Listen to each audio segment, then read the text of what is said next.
매입 매출 전표 매입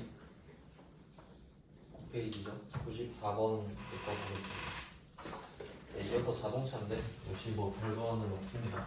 방금 그 문제는 좀 디테일한 부분이 있었고요. 94번 문제는 화물차를 임차한 거예요. 그럼 화물차는 사는 것도 세액공제가 되고 임차도 당연히 되겠죠. 그런 걸로 생각해 보시라고 넣습니다. 그리고 그 개정 과목은 전액 비용으로 회계 처리할 것이라고 돼 있는데 임차료죠. 뭐 차를 빌리든 건물을 빌리든 빌리면 임차료입니다. 그냥 화물차니까 500번 임차료가 되겠죠. 그 정도 보시면 되겠고, 그 다음은 95번이에요. 이번에는 유지입니다. 유지. 지게차를 부품을 교체한다고 해요. 이것도 좀 말장난을 치는 문제라서 일부러 넣어봤는데, 그럼 교체를 하면 둘 중에 하나입니다. 자본적 지출 아니면 수익적 지출이거든요. 그럼 지금 교체를 해서 지게차가 드라마틱하게 좋아졌냐 그걸 보면 돼요. 봤을 때 해당 부품 교체로 지게차의 내용 연수가 연장되는 것으로 번역됐죠. 그러면 이 부품을 갈아서 지게차를 더 오래 쓸 수 있게 된 거예요. 그럼 그만큼 가치가 올라갔다고 봐야 되거든요. 그럼 이게 자본적 지출이죠. 그걸 일단 확인할 수 있어야겠고요. 근데 그거는 회계 처리할 때 필요한 내용입니다. 그러면 사실 그 전에는 항상 제가 말씀드렸죠. 계속 말씀드릴게요. 이게 매입 매출 전표 문제를 풀 때는 특히 매입 쪽 있죠. 매입 쪽에서는 1번 부가가치세를 먼저 따지고 부가가치세법의 영향을 먼저 받는 거고, 그 다음에 두 번째가 회계의 영향을 받는 거다. 이렇게 항상 2단계로 생각하셔야 됩니다. 그럼 지금 이 문제 같은 경우가 이렇게 풀어야 되는 문제인데 어떻게 적용이 되는지 볼게요. 그럼 95번 문제는 지게차잖아요. 지게차는 화물차입니다. 그럼 화물차는 세액공제가 되죠. 그럼 일단 부가가치세법상 매입세액공제가 된다. 이렇게 먼저 확인을 해야겠죠. 매입세액공제가 되는구나 확인을 한 거예요. 화물차니까. 그리고 세금 계산서를 받았잖아요. 그럼 이 두 개가 합쳐져서 51번 과세가 되겠구나. 이걸 결론을 먼저 내는 겁니다. 유형을 먼저 찾아요. 그럼 우리는 부가가치세를 낸다, 그리고 돌려받는다 라는 사실을 먼저 확인을 하시고, 그 뒤에 개정 과목을 뭘로 할 거냐 라고 하면 차량 운반부가 되는 거죠.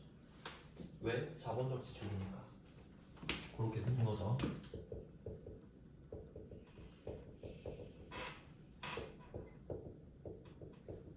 근데 요거를 체계 없이 그냥 뭐 맨날 기분에 따라 접근하면 맞히는 날도 있고 틀리는 날도 있고 그렇게 돼요. 그러니까 이렇게 체계는 답은 이미 정해져 있습니다. 네, 그래서 차량 운반부로 하시면 되고, 만약에 이 문제에서 내용 연수가 연장되는 것으로 판명되지 않았다라고 하면 그때는 차량 유지비 500번 이렇게 되는 거죠. 그러니까 한 끗 차이로 답이 확 바뀌어버릴 수가 있으니까 네, 지게차가 화물차라는 게 중요했네요. 그리고 그 이 문제에서 마지막은 사족인데, 지게차는 구입 당시에 차량 운반부로 회계 처리, 뭐 당연한 말이죠. 그거 아니면 뭐 할 것도 없는데 그냥 하는 말입니다.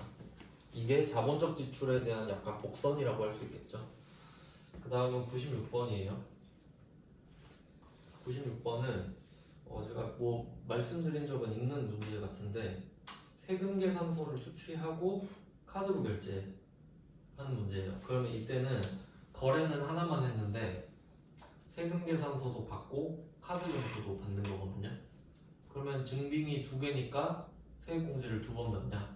그게 아니라 그랬죠. 둘 중에 센 거 하나만 받는 거예요. 그럼 세금 계산서만 받는 게 되겠죠. 결제는 카드고. 그러니까 뭐 개정 과목은 미지급금이 될 텐데 미지급금 신한카드인데 증빙의 영향은 세금 계산서로 받아서 51번 과세가 된다라는 거죠. 그래서 이런 문제를 조심하셔야 됩니다. 그러니까 세금 계산서 받았다는 걸 못 보면 매입하고 찍고 틀리는 경우가 많기 때문에 개정 과목 같은 경우는 복리후생비로 빼면 될 것 같아요. 제조부 직원의 식대 아니고 식사죠, 식사.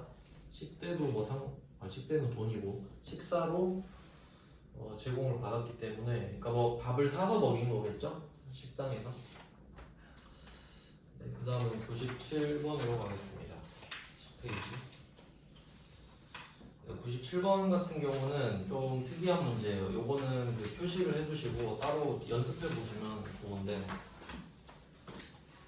뭐 프로그램 쓸 때 한번 해봐도 되고요. 지금 해봐야 될 게 그 복수 거래랑 요 정도 될 것 같은데, 10페이지에 97번 보시면 그 문제 두 번째 줄에 누락이라는 단어를 좀 표시해 주시면 됩니다. 누락을 해서 세 번째 줄에 보시면 부가가치세 신고서에 반영시킬 수 있도록 입력 설정해라. 이게 포인트입니다. 그래서 얘는 그 어떤 내용이냐면, 날짜가 9월 30일로 돼 있죠. 그러니까 뭐 이제 아시겠지만 그 부가가치세 신고 기간이랑 상관이 있는 건데, 1월 1일, 12월 31일 했을 때 반으로 쪼개면 1기, 2기. 지금은 2기 이야기를 하고 있으니까 7월부터 9월, 10월부터 12월 예정 확정 이야기를 하고 있는 거예요. 근데 9월 30일이면 딱 2기 예정 신고 기간의 마지막 날이죠. 근데 사실 이 거래는 9월 30일에 일어난 게 아닐 거예요. 그러니까 7월부터 9월 사이에 일어났는데 누락했다고 하잖아요. 그러니까 까먹고 오늘이라도 좀 하자 이런 느낌이에요. 그러니까 빼먹어서 이걸 확정 신고 때 반영하는 겁니다. 이게 포인트예요. 그러니까 실제 거래는 이게 9월 30일 거래가 맞네요. 다시 설명드릴게요. 지금 이 거래가 9월 30일에 일어난 거래거든요. 근데 이거를 9월 30일에 안 한 거예요. 신고를 안 한 거예요. 그럼 빼먹었죠. 그럼 이거를 확정 때 예정신고 누락분으로 하는 겁니다. 이게 그 전산세부 2급 나중에 우리가 배우게 될 주제예요. 이따 아까 그 프린트 드린 거에 들어있는 내용이거든요. 그거 할 때 같이 설명해 드리면 될 것 같네요. 그 상황은 그렇고 입력하는 게 더 중요해요. 얘는 공개는 어렵지 않고요. 이거는 그 경영지원팀 야근 식사니까 아까처럼 복리후생비, 뭐 경영지원팀이니까 800 이렇게 빼면 돼요. 아까는 공장 직원이었고 밥 사 먹이는 것도 복지죠. 뭐 요거는 좀 프로그램상 특징이 있는 주제고요. 그리고 아래쪽은 이 밑에는 조금 어려운 주제인데 98, 99, 100. 근데 요거는 사실 그 자본 문제거든요. 근데 어차피 여러분 자본 문제 또 푸시잖아요. 근데 요거를 메인 매출 전표에도 낼 수가 있으니까 그냥 상기해보자는 차원에서 넣었어요. 이게 일반 전표 주제랑 메인 매출 전표를 너무 분리시켜 버리면은 일반 전표를 영영 까먹게 되거든요. 한번 생각나는지 보세요. 자, 98번 같은 경우는 키워드가 주식을 발행 교부했다 이거거든요. 주식을 발행해서 교부했다. 그럼 이 말은 내가 그 주주한테 투자를 받는 거예요. 그러면 이때 내가 주식을 발행하면은 자본금이라는 개정 과목이 들죠. 그럼 자본금이 생기는 문제거든요. 이거 뭐 회계 1급에서도 자본금 주식 발행하는 것 자체는 잘 나오죠. 4점짜리 문제인데 지금 이때 1,500주를 발행했단 말이에요. 1,500주. 그러면 자본금은 액면 금액으로 만들잖아요. 그럼 1,500 곱하기 5,000 뭐 이런 식으로 자본금이 늘어날 거예요. 이것까지는 다 할 줄 아실 텐데 이제 조금 어려운 부분이 차변이죠. 차변. 그럼 이게 왜 메인 매출 전표로 들어오냐면 그 보통 일반 전표에서 이 문제를 보시면은 돈 받잖아요. 돈 받으니까 그냥 뭐 부가세 없으니까 돈을 받는데 부가세까지 받지는 않으니까 차변에 뭐 현금 이렇게 끝나는데 지금 같은 경우는 상표권을 받았죠. 이게 특이한 거거든요. 그러니까 돈 대신에 상표권이라는 재화를 받은 거예요. 근데 얘가 가치가 1000만 원이랍니다. 뭐 이거는 알아서 의미 있는 가격을 구했겠죠? 자, 근데 포인트는 뭐냐면 부가가치세 별도죠. 그럼 이건 무슨 말이냐면 우리가 주식을 발행했다라고 생각하기 이전에 상표권이라는 물건을 샀다고 생각하는 게 먼저예요. 그러면 상표권 1000만 원짜리 물건을 여러분이 산다고 생각해 보세요. 그럼 상대방은 부가세 100만 원까지 요구하겠죠. 상표권 1000만 원짜리 사야 되니까. 그러면 이건 뭐 세액공제 안 될 이유가 없으니까 부가세 대급금 이런 식으로 해서 1100만 원. 그러니까 지금은 이 문제에서는 그림만 없는 거지 세금계산서를 받았다고 돼 있죠. 그러니까 세금계산서에 1000만 원, 100만 원 이렇게 돼 있는 걸 받은 거란 말이에요. 그럼 이때 우린 이렇게 생각해야 돼요. 1000만 원은 상표권을 받은 거고요. 이 100만 원은 우리가 내진 않았죠. 돈을 내진 않았잖아요. 근데 이거 100만 원 돌려받죠. 어쨌든 돌려받잖아요. 세금계산서에 써 있으니까. 그럼 우리는 1100만 원 받은 거 맞죠? 100만 원은 현금으로 받는 거고 1000만 원은 상표권으로 받은 거 아닙니까? 그러니까 그걸 생각할 줄 알아야 돼요. 그러니까 우리 이거 현금으로 지금 1100 받은 거예요. 이걸 현금으로 바꿔서 생각할 줄 아셔야 돼요. 그러면 우리는 이 자본금보다 이것도 계산해야 되죠.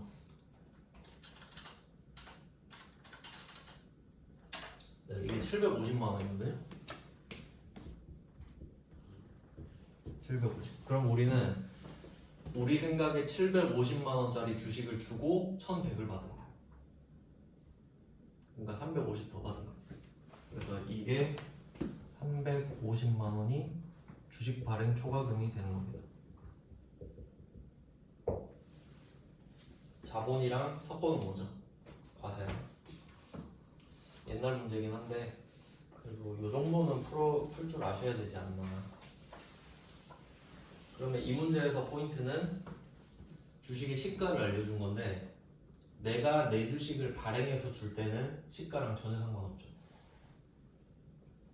내 주식의 액면 금액이랑 받은 물건의 가격이 중요한 거죠. 그러니까 이거를 현금 1100 받은 거랑 똑같다 생각하시면 돼요. 네, 뭐 그런 문제가 있었고요. 뭐 나온 적은 있으니까 너무 옛날 문제긴 한데 그 다음에 99번 같은 경우도 이것도 사실 똑같은 문제거든요.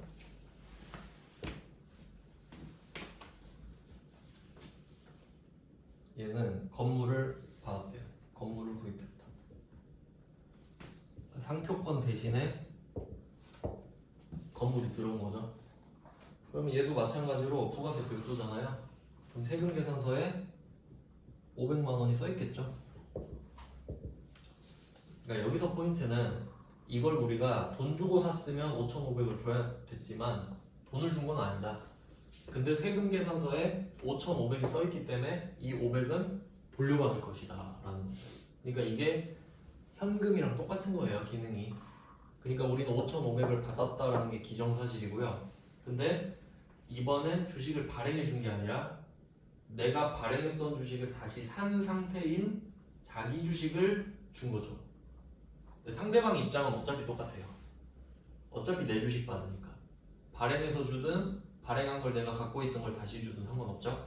근데 자기 주식은 아시죠? 취득가액으로 회계 처리하는 거. 그래서 자기 주식이 없어지는 거죠.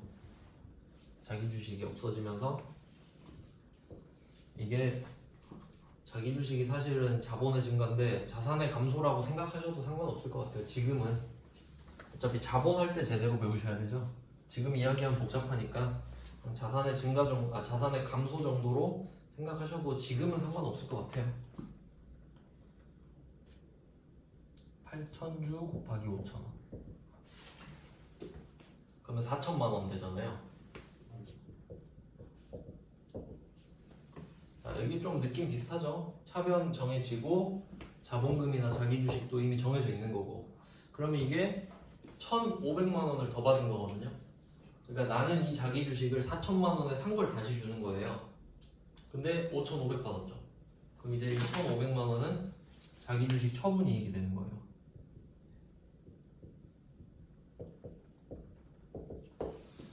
네, 이 정도는 살짝 응용한 건데 그냥 뭐 나오면 풀 수 있어야겠죠. 그러니까 부가세 없이 차변이 현금이라고 생각하면 그냥 일반적인 문제가 되는 겁니다. 부가가치세를 보통이익으로 취급하였다고. 아 그래요? 아 죄송합니다. 그러면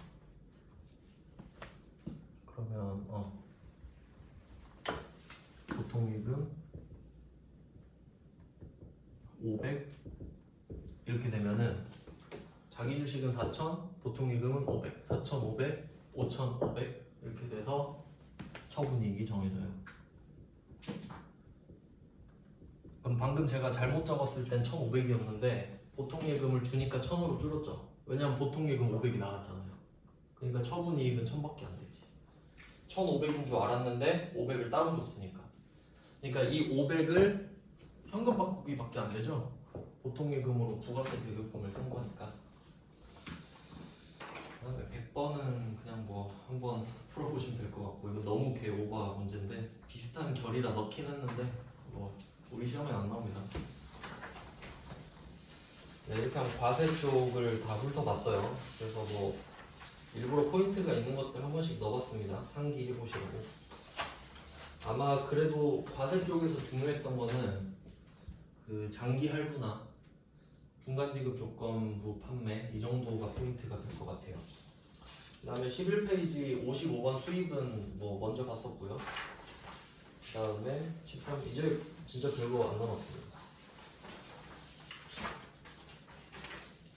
나머지 주제들이 얼마 없어요. 그냥 쓱 한번 훑어볼게요. 13페이지입니다. 106번 기계장치 구매 계약을 체결하고 계약금을 우리 카드로 결제했다. 이것도 조금 특이해 보여서 넣었는데 카드로 결제를 했어요. 그리고 미지급금으로 회계처리 이게 답을 알려줘 버린 거거든요. 그럼 대변이 미지급금인 건 확실하죠? 미지급금 우리 카드. 그러면 차변이 뭐냐 이건데 계약금 줬죠. 지금 우리가 기계장치를 산 게 아니라 계약금을 준 거거든요. 그래서 계약금을 먼저 줬을 때는 성급금 처리하죠. 근데 요거는 여기서는 안 했죠. 이 회계 1급반에서는 자세히 했던 것 같은데. 여긴 붕괴하는 반이 아니죠. 그러면 순서를 한번 생각해 볼게요. 우리가 만약에 기계장치를 샀다고 하면 차변이 기계장치잖아요. 그러니까 만약에 기계장치를 500에 샀어요 하면 기계장치 500을 쓸 텐데 이 기계장치를 사기 전에 계약금을 먼저 찔러준 거잖아요. 그럼 얘는 기계장치가 아니라 선급금이 되죠. 물건을 받기 전에 돈을 먼저 줬다. 그럼 물건을 받기 전에 선급금 줬어요? 근데 선급금 계정 과목을 쓰잖아요. 근데 사실 이 선급금 뒤에는 기계장치가 숨어 있는 거예요. 맞죠?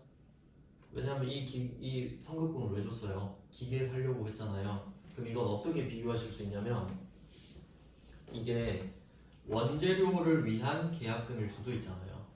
그렇죠? 그러면 얘는 원재료가 숨어 있는 거고 그리고 이제 붕괴를 치는 거예요.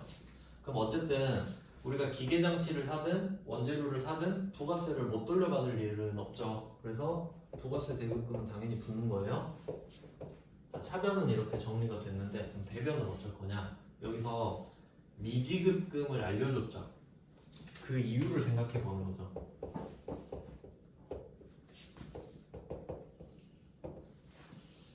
그리고 또 포인트 있죠. 거래처는 우리 카드예요.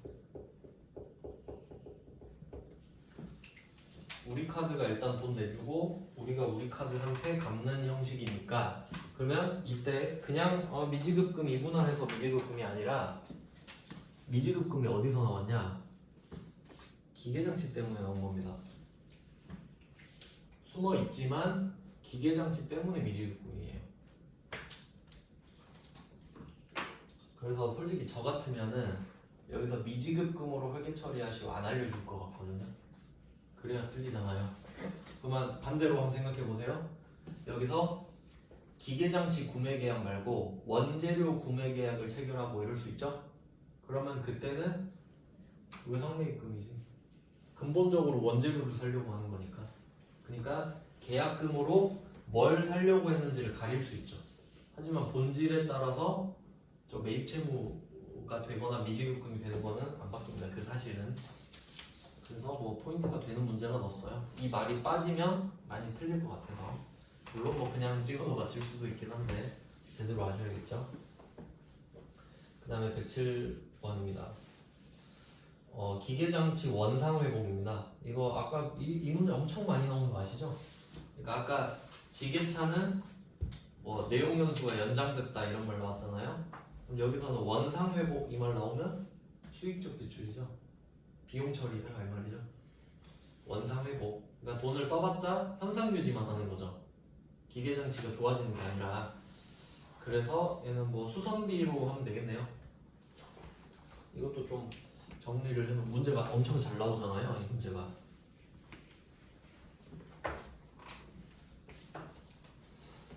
이렇게 정리하면 될 것 같아요. 그 수익적 지출이랑 자본적 지출 잘 나오니까 한번 정리해 볼게요. 일단 수익적 지출이랑 자본적 지출 구분하는 방법은, 수익적 지출은 지금 나와 있는 것처럼 뭐 원상 회복,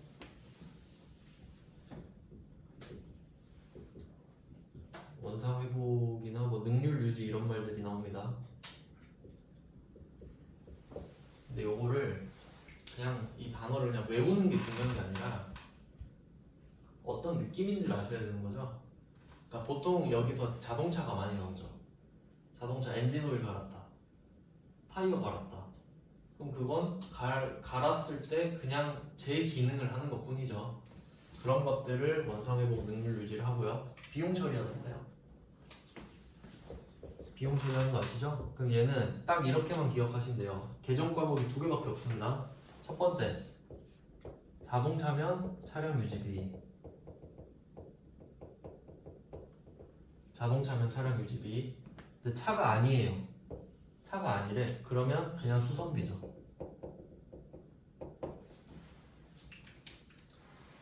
그러니까 정확히 말하면 차를 수선하는 것도 수선비인데, 그냥 차는 좀 약간 중요하게 다루니까 차냐 아니냐 정도로 구분한다고 생각하시면 돼요.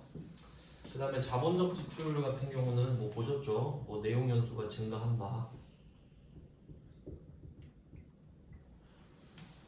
내용 연수가 증가한다 이런 말이 나올 수도 있고, 그냥 딱 봤을 때 아 좀 뭔가 좋아졌다 이런 말 있죠. 그런 말 나오면 자산으로 회계 처리하시면 됩니다. 자산은 따로 적을 필요가 없는 게 해당 자산을 쓰면 되니까.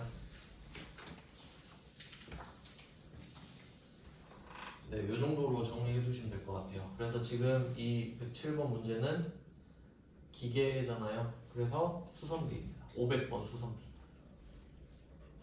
그리고 매입세 공제가 안 될 이유도 없죠. 그러니까 지금 수선비라는 계정 과목은 매입이 아니잖아요. 원재료나 상품이 아니니까 미지급금인 겁니다. 하나카드가 되겠고요. 네, 이런 내용이고, 그 다음 뭐 뒤쪽으로 또 볼까요? 거의 자동차 쪽 복습하시라고 좀 넣어놨어요.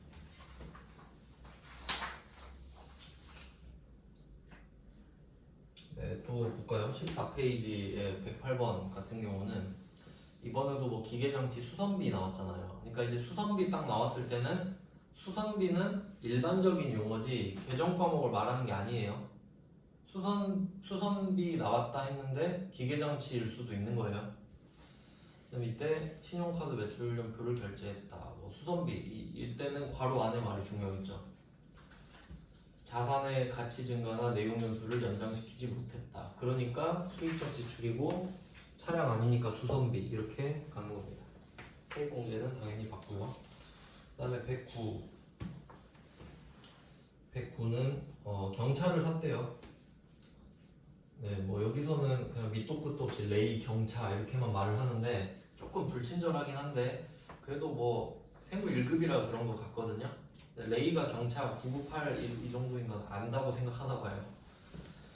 네, 그렇게 해서 세액공제 받을 수 있고요. 그 다음에 110번입니다. 110번 화물차 고치는 거고요. 이때 개정 과목은 차량 유지비를 쓰라고 그냥 알려줬네요. 그러니까 이렇게 좀 여러 가지 형태로 말을 하는 거 다 확인할 줄 아셔야 됩니다. 그 다음에 15페이지로 넘어갈게요. 111번 지게차 연료 넣는 거. 안 될 이유가 없겠죠. 화물차니까. 네, 뭐 그냥 이것도 차량 유지비로 하시면 돼요. 500번 차량 유지비. 그 다음에 112번 드디어 이제 나왔네. 구인승. 여기서는 구인승을 표시하셔야 됩니다. 그러니까 이것도 좀 조심하셔야 될 게 뭐냐면 지금 이 문제에서 업무용 승합차 이렇게 말을 하잖아요. 이 승합차라는 말은 의미가 없어요. 구인승 때문에 의미가 있어진 겁니다. 왜냐면 일상적으로 8인승을 승합차라고 부를 수도 있잖아요. 근데 그건 안 된다 이거죠. 좀 치사하긴 한데 그렇게 될 수도 있어요. 그러니까 승합차 써놓고 8인승 써놓으면 안 되는 겁니다. 세액공제가. 그럼 이제 일반 전표로 빼야겠죠. 그 다음에 113번 이것도 좀 특이한 문제로 넣어봤는데 그 문자 전송 서비스입니다. 뭐 이 학원도 그거 쓰고 있을 것 같은데요. 얘는 뭐 판관비로 처리하래요. 그냥 수수료 비용으로 하면 될 것 같아요. 네, 뭐 이런 내용들이 있고 이 뒤쪽에 좀 조심해야 될 것들이 있어요. 그래서 일부러 세무 1급 거랑 섞어놨는데 이제 16페이지 114번 보시면 직원 생일 축하입니다. 직원 생일 축하. 그러면 뭐 세액공제는 당연히 되는 거고요. 이때 개정 과목은 복리후생비 정도 되겠죠. 500번 복리후생비. 근데 여기서 중요한 거는 그 일반 과세자를 표시하시면 됩니다. 상대방이 일반 과세자인 거예요. 그러니까 카드 전표 받을 때는 상대방이 세금 계산서를 줄 수 있는 사업자여야 되잖아요. 그러니까 일반 과세자는 당연히 세금 계산서 줄 수 있죠. 그 대신에 카드 전표를 줬다 이 내용이거든요. 그래서 세액공제가 되는 겁니다. 그 다음에 115번 115번도 뭐 마찬가지입니다. 회식이니까 복리후생비가 되겠고 영업부서면 800번이잖아요. 여기서는 카드 매입에 대한 부가가치세 매입세 공제 요건은 충족한다. 그러니까 상대방이 세금 계산서를 줄 수 있는 사업자다 이 말이거든요. 그러니까 114번이랑 115번이랑 같은 말인 거죠. 그러니까 우리는 공제를 받을 수 있겠죠. 그런 내용이에요. 근데 이제 어렵게 나온다. 이제 제가 일부러 그 수준별로 딱 올려놨는데 116번은 이렇게 내면 많이 틀리죠. 지금 수년간 거래해온 한박식당이 있는데 직전 연도 공급 대가가 7천만 원인 간이과세자 이렇게 돼 있죠. 그럼 우리가 알아야 돼요. 이 사람이 세금 계산서를 줄 수 있나 없나? 세 번 물어보는 거죠. 그러니까 이게 전산세무 1급이잖아요. 근데 최근에 보니까 세무 2급도 뭐 이런 거 내는 것 같더라고요. 의미가 이제 경계가 의미가 별로 없으니까.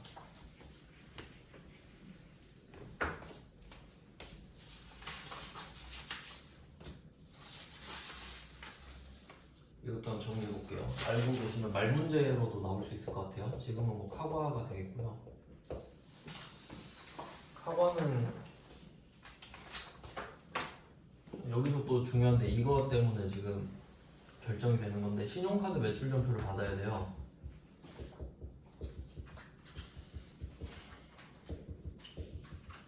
근데 당연히 세금 계산서 공제를 받을 수 있는 상황이어야 되거든요.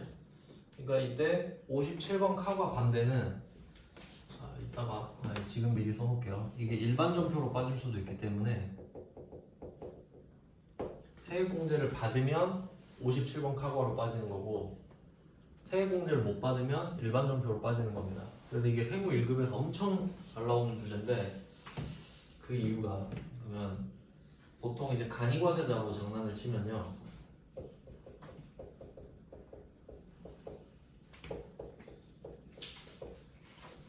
일단 간이과세자 기준을 한번 생각해 볼게요. 간이과세자 기준 아시나요? 직전 연도 공급대가 1억 400 올해부터 바뀌었죠. 400만 원 미만 개인 사업자거든요. 이것도 뭐 이건 기본입니다. 여러분 꼭 알고 계셔야 돼요. 이 정도는. 그리고 한번 다시 볼게요. 그러면 지금 116번에서 직전 연도 공급 대가가 7천이라고 하잖아요. 그러면 간이과세자 맞죠? 1억 400만 원 미만이잖아요. 그럼 맞는 건 알겠어. 근데 세금 계산서를 줄 수 있는 구간이 또 따로 있죠. 한번 정해볼게요. 구간을 한번 정해볼게요. 0부터 1억 400 이렇게 있다고 합시다. 단위 100만 원이에요. 아, 단위 만 원이라고 말해야 되나? 단위는 만 원입니다.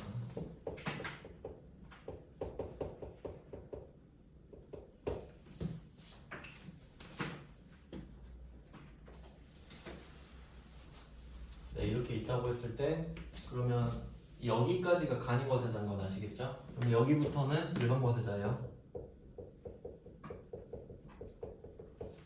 일반 과세사업자죠. 정확히 말하면 여기가 간이과세사업자고 여기까지는 아시겠죠?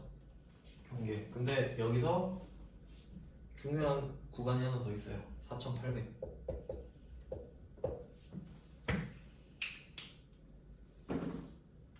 요거 금액을 하나 알고 계셔야 되는 거예요.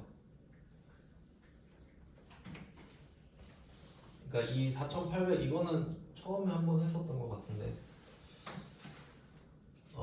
이거는 지금 직전 연도긴 한데 이제 다시 좀 넘어가지고 우리가 간이과세자를 유지하고 있었다 할게요. 이게 좀 한번 이해를 해야 되는데 그러니까 우리가 작년에 뭐 1억 원어치를 팔아서 올해 간이과세자라고 합시다.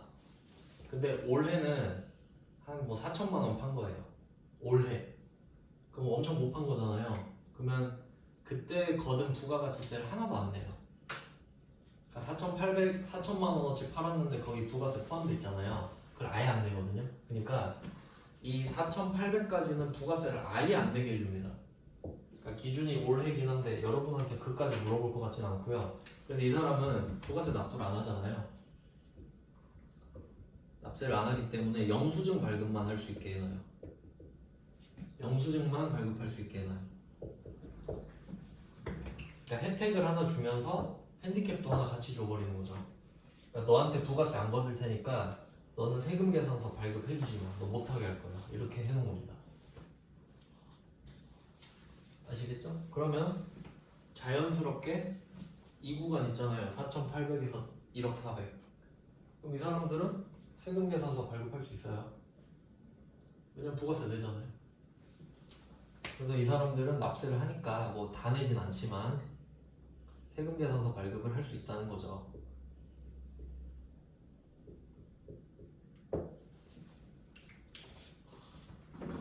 뭐 이런 스토리가 있어요. 그러니까 여러분이 기억하셔야 될 금액은 두 개인 거죠. 1억 400과 4,800.